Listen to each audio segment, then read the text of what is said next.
Belajar biotek jadi asik bersama Ibu Zura. Hai semuanya. Pernah nggak sih kamu lihat ada sapi yang bisa menghasilkan susu belasan liter per hari? Kamu pasti mikir kan bahwa itu semua karena makanannya. Bener sih, tetapi sebenarnya ada peran pengetahuan dan teknologi di dalamnya. Nah, pada video ini kita akan bahas mengenai cara manusia bisa memanfaatkan biologi dan teknologi untuk hewan ternak agar lebih sehat, lebih besar, dan dapat bermanfaat bagi kesejahteraan hidup manusia. Simak terus video ini sampai akhir ya.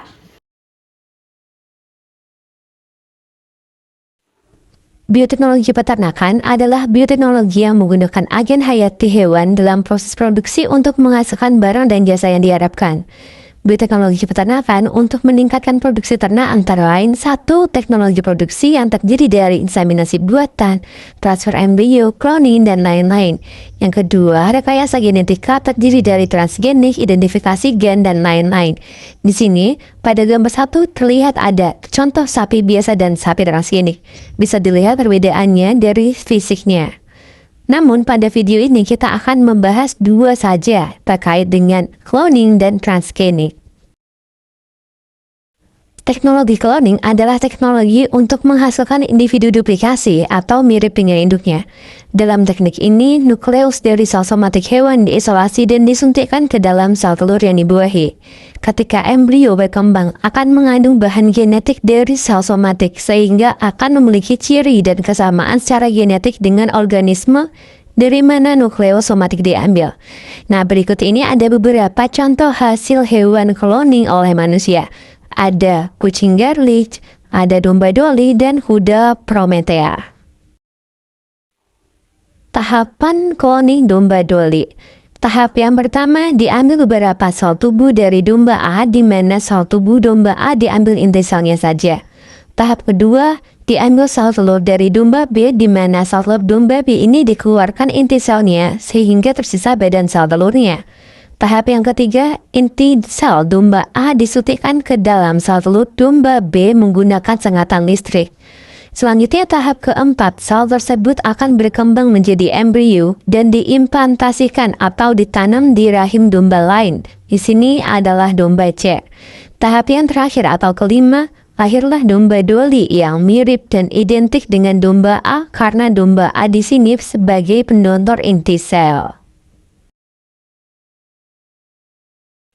Selain pada bidang pertanian, saat ini ilmuwan menggunakan teknik rekayasa genetika untuk keperluan dalam bidang peternakan.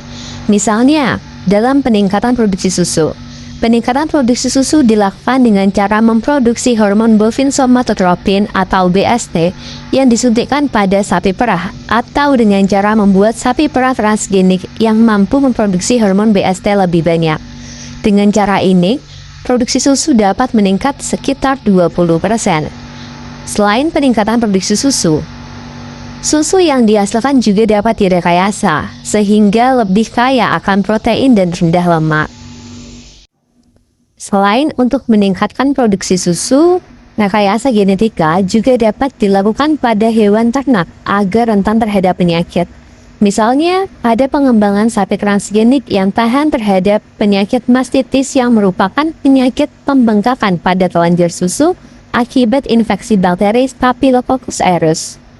Pengembangan sapi transgenik dilakukan dengan cara memasukkan gen pengkode enzim lusoscapin yang diambil dari bakteri Staphylococcus simulans.